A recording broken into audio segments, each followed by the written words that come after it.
Hi guys, and welcome to today's Mental Monday.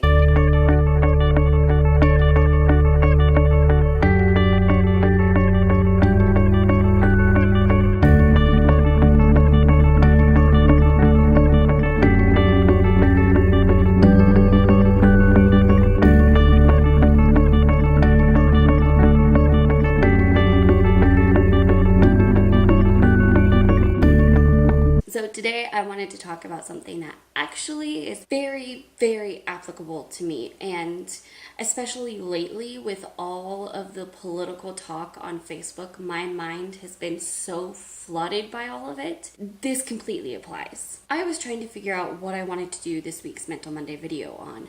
And I sometimes, when I get stuck on what to talk about on Mental Mondays, Google mental health or psychology and see what comes up. And when I did that for today, an article came up that I thought was really funny and I kind of wanted to talk about. So it's an article that I found on a website called psychcentral.com, and it's titled, "Thinking Too Much Can Be Detrimental to Human Performance." I know I have said a million times over, I am such an overthinker. I can obsess over things and kind of beat an idea down till I feel like I've got it. Study it over and over again till I feel like I really understand it. And then I'll decide how I feel about it. But in this article on psychcentral.com, it says under certain circumstances, paying full attention and trying hard can actually impede performance. They explain in more detail that they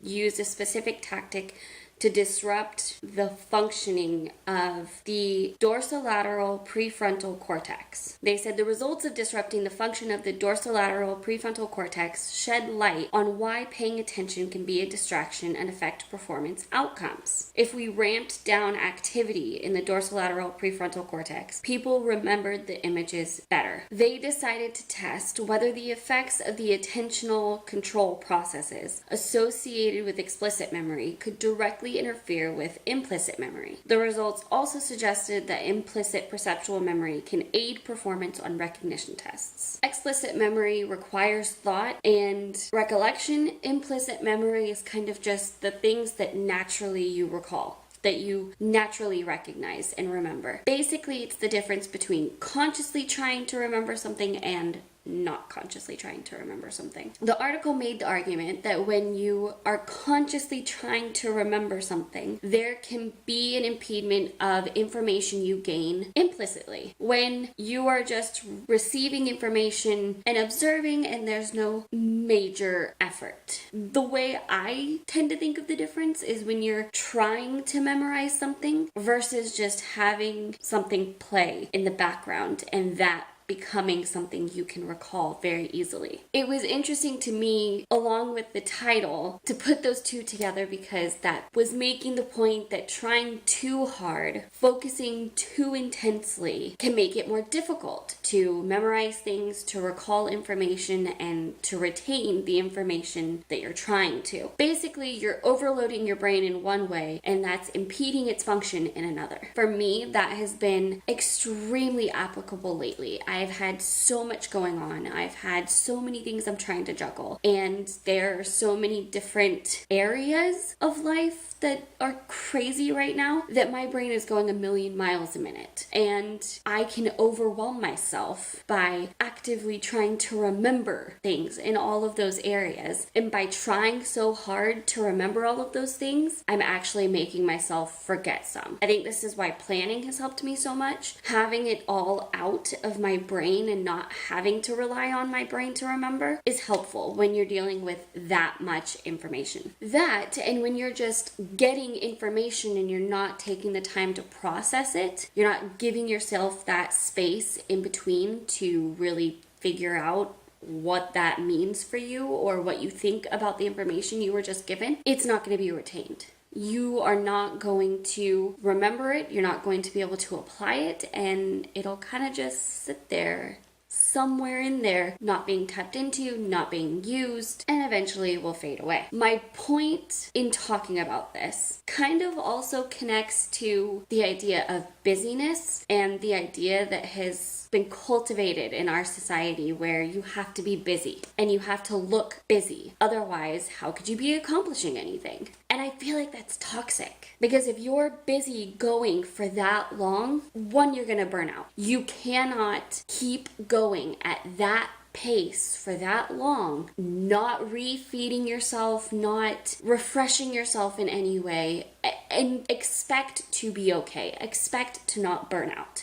That is the very definition of burnout, and that is a major warning given to mental health professionals, even in the early stages of studying psychology. You are told, be careful how many clients you take on, be careful of what subjects you will deal with them with, because you can set yourself up for burnout and that will not help you help them. That will be very counterproductive to your goal. So I've been thinking about this a lot lately. There are so many issues in life that have been raised recently that I've never had to face before, that I've never had to really take a stance on or figure out how I felt about it or what I wanted in it. And that can be overwhelming along with everything else I'm trying to juggle. So learning to compartmentalize and say, okay, I'm going to focus on this one thing for the next 10 minutes. And that's all I'm giving it for now. And then I need to move on to the next thing. Not letting it become I need to get all of this done and I need to be doing that at the same time. And I also need to be thinking about what I'm going to do about this. You'll wear yourself out. I have also recently thought a lot about